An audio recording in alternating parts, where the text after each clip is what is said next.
Hi, freaky friends. This is Colleen. And this is Margaret. And we're the And we're Cousins the Cousins Weird. Weird. Virtual, but here. And that's all that matters. And We're ready Colleen's for dogs terrible are trends. barking. Well, Your let's not dogs, jinx it, Margaret. Let's not jinx they it. got Don't tired. say the They word. barked themselves into a Comas. sleep. They barked themselves into comas. Yeah, comas. Oh, This is Terrible Trends 42, I believe, which is cool. wow. That's I awesome. know. Well, that's awesome. And we're going to jump in. So, Hop we're in. going to talk about blood transfusions and something they tried. Oh, no. Okay, are we ready? The very first blood transfusion, this blows my mind that it was this year, was done in 1665 in England by Richard Whoa. Lower. I'm gonna 1665. I'm gonna guess it didn't go well. It did go well. Oh. He was able to transfer blood without excess coagulation in a dog he bled out. Because he's like, I'm just going to bleed out this dog and see if I can save him with another dog's blood. Crazy. The dog survived because the blood didn't coagulate. And however, the dog he took the blood from died. He didn't. Yeah, because he killed one and then he killed the other one to save the one he killed. You got it. Because that makes sense. Yeah. Later on, he thought, well, that worked. Let's try something else. He had this hypothesis that that you could change someone's temperament with a blood transfusion. So there was a mentally ill patient who probably was a little aggressive. He's like, well, let's give him the lamb's blood. Lambs are gentle and meek, and it will change his temperament, and he'll be fine. This is the Somehow same guy? the man, Same doctor? this is the same doctor. Okay. Somehow the man survived, but I think it's because of the small amount of lamb's blood that he used. I'm sure it didn't go well. And obviously his temperament did not change. He was the same person as he was before. Then in 1667, Jean Baptiste Denis transfused sheep's blood to a 15. Denis? French, it was probably Denis. It's Denis. Dennis? That's what I don't know. Oh. Denis? He transfused sheep's blood to a 15-year-old boy into a man. Both people survived, surprisingly. Sheep's blood? Sheep's blood. Oh. At this point, they had stopped trying to use human blood. They tried, but they stopped because people were dying. Their blood was coagulating, and they didn't know about blood types and what bodies could do, whose blood types. You have to only get certain kinds of blood. So people were dying. When he first transfused the lamb's blood, was successful, they thought they were onto something. Oh, well, this is what we need to do. But again, it was a very small amount that they used, so that's probably why the person didn't die. It was like an experiment. He didn't do it to save a life. He was experimenting with this person. And they tried it later on to use larger amounts, and that didn't go well. This doctor ended up killing more than these people, but there was a mentally ill patient, but the biggest person that he killed was the Swedish Baron Gustav Bond, which Gustav again comes around, and I love the name Gustav. But he killed the Swedish Baron by giving him sheep's blood. Don't do that. By 1670, the practices, this experimentation on transfusion, became banned by the Royal Society, the French government, and the Vatican. They're like, no, we're not going to do this anymore. This is ungodly.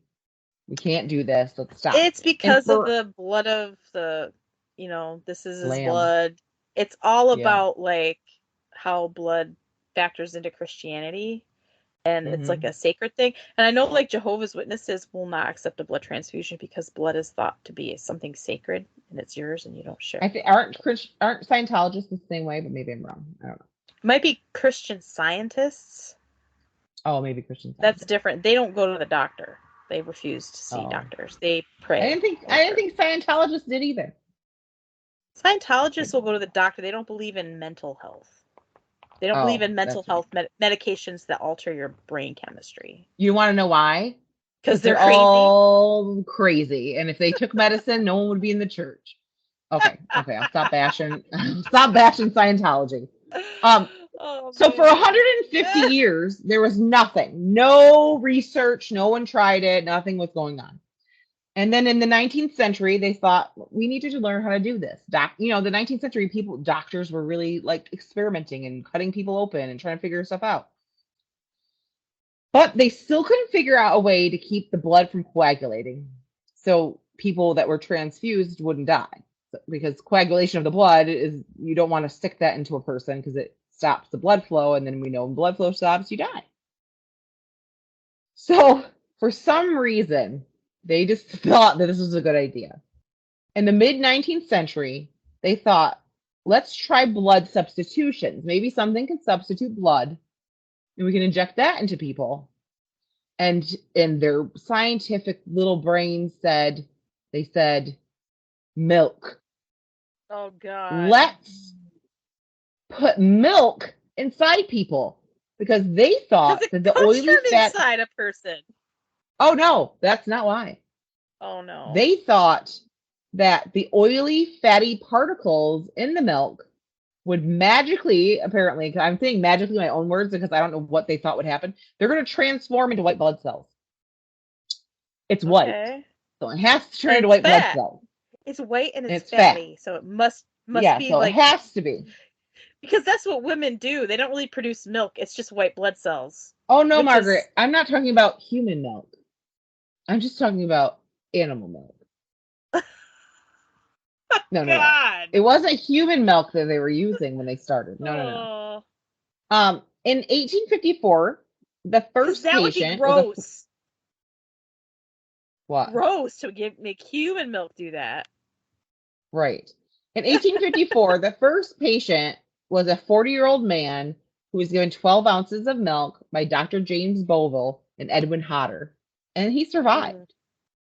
Oh my God, how? They performed another milk transfusion, and again, the man did well. They were like, we've discovered the cure. What's going to save all these people? However, then the next 5 people they did it to did not make it. They all died.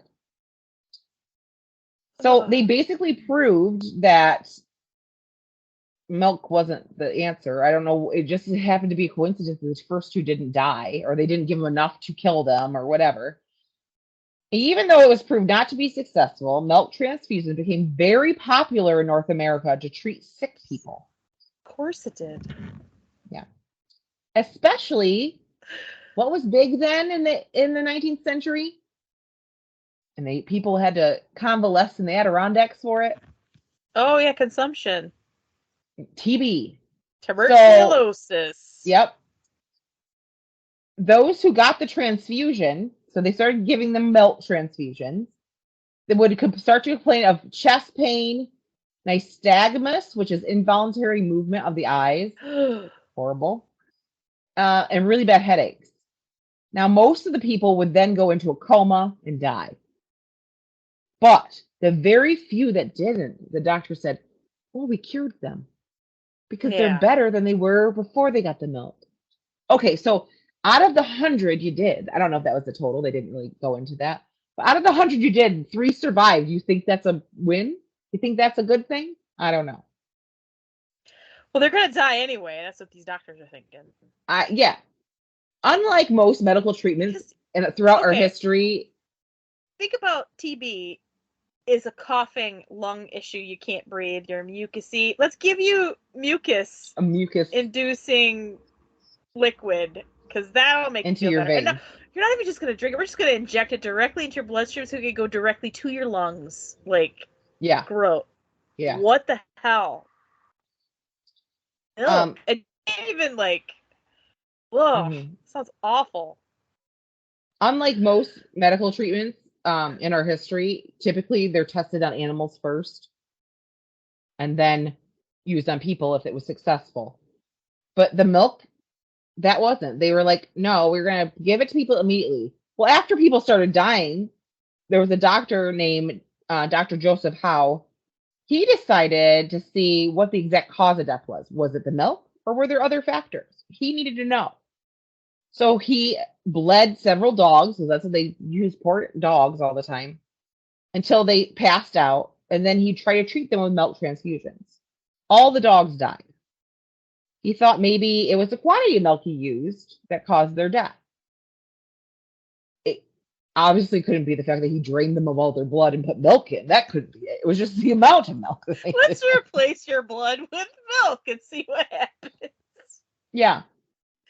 Oh And God. while he was pondering all this, he decided he thought, well, maybe the people who died of milk transfusion died because they got animal blood or animal milk and not human milk. I bet that was the reason. Yeah. So in 1880, he did an experiment where he took 3 ounces of human milk and transfused that into a woman with lung disease. She immediately stopped breathing. But thankfully, he was able to save her with artificial respiration and injections of morphine and whiskey. Oh my God, That's poor what woman. he She had lung disease and leaves the hospital like addicted to morphine and a drunk because they injected her with morphine and whiskey. Yeah, Just give you that's a what he straight did. line of whiskey. God. That's how he's able to revive her after she stopped breathing, because he put milk inside her veins. By 1884, they decided milk probably wasn't a good option to use in replacing of blood. So it took a lot of years, because what did I say? Let me go back here. The first person they tried was 1854. And it took until 1884 before they realized maybe they shouldn't do it anymore. That's crazy. So 30 years of injecting people with milk. But thankfully for us, by 1901, Carl Landstein, I think it's the name of the guy, maybe I wrote that wrong, he discovered the different blood types. So he discovered that different people had different blood types. And then in 1907, Ludwig Hachtow speculated matching those blood types might make it more successful in blood transfusion. And the only thing left they had to figure out was anticoagulants. And they were able in 1914 to develop long-term anticoagulants, so the blood would last longer and they could transfuse it without coagulating and not flowing through their system. So thankfully, people figure things out and we can save people with blood transfusions. And it was like, over the years, they first, when they did blood donations, it was like they pay everyone, no matter who. And they ended up changing that because they realized that it was probably a good way to get people that maybe blood shouldn't be used because they needed money, maybe drugs or whatever else was going on with them. But I mean, I get like trial and error. We have to to get things the way we have them now. Things had to happen, right? They had to try things. They had to test things. But why milk? Why was that your like? Oh, it's white and fatty. All the things. It comes out of a person or an animal. You know what I mean? Like it's something that we manufacture. So maybe that was the idea. Why wouldn't you think saliva would work if milk would work? I know. Or pee. Like why? Right? Like I don't know. I just think it's funny. And I think, would they have discovered all the stuff they discovered about blood and transfusions without milk? Who knows? Probably. I don't know. Oh. Milk? There's a whole... Like organ transfusion with the testicle thing that we did?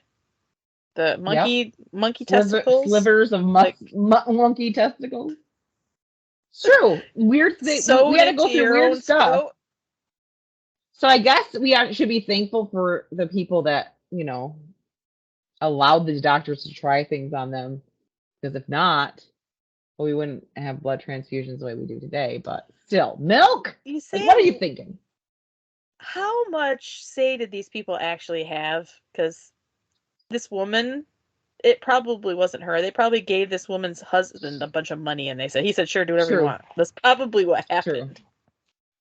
We'll provide her with some whiskey and morphine. You'll be fine. Jesus. It's ridiculous. But if you want to see pictures for this episode, it's already in there. So it's like she's already got milk in her blood, and then they added some whiskey and some morphine to it. It's a nice cocktail. There you go. Yep. A good cocktail you got going on. Irish. Some sort of white Russian going on there. I don't know. There will be pictures of this episode, like all our others, on our Facebook and Instagram. So you want to make sure to follow us there, and follow us on those, and then share to your friends on your socials. Margaret's yawning. Sorry, like just came it's late. Like, oh my god, it's coming and I can't. It's late. It's 8:00. I know, we're old ladies. If you'd like to reach out to us, please feel free to send us a message. You could be just a shout out, like, "Hi, how are you doing? We like your show." You could suggest topics to us or have any questions. Feel free to send us an email at thecousinsweird@gmail.com, or you can send us a direct message through Facebook or Instagram. Yes, please reach out to us and let us know what you liked about our shows. And if you want to support our podcast, go to patreon.com/thecousinsweird. For $1 a month to become a freaky friend. You get a sticker and bonus episodes. And for $5 a month, you become a travel trender, and you get the same things. We also get you get your bonus episodes. We also get ad-free episodes, yearly gift, and a monthly chat with other Patreons and us. And it's so much fun. But always the best way to support our podcast is to share us. Go on your platforms, rate us, like us, boost us in those algorithms, because that will get us out there for the rest of the world to see. And we appreciate you. We very much appreciate you. So we hope you keep... I almost did the morbid ending there because I listening to it. We hope you keep listening, and we hope you keep it weird. But that's morbid. That's not the Cousins. That's not the Cousins Weird, Margaret. I can't believe I just said that. You'll have to edit that out. I will. Trademark infringement. I know. So, they'll be suing us. Stay freaky. Bye. Bye.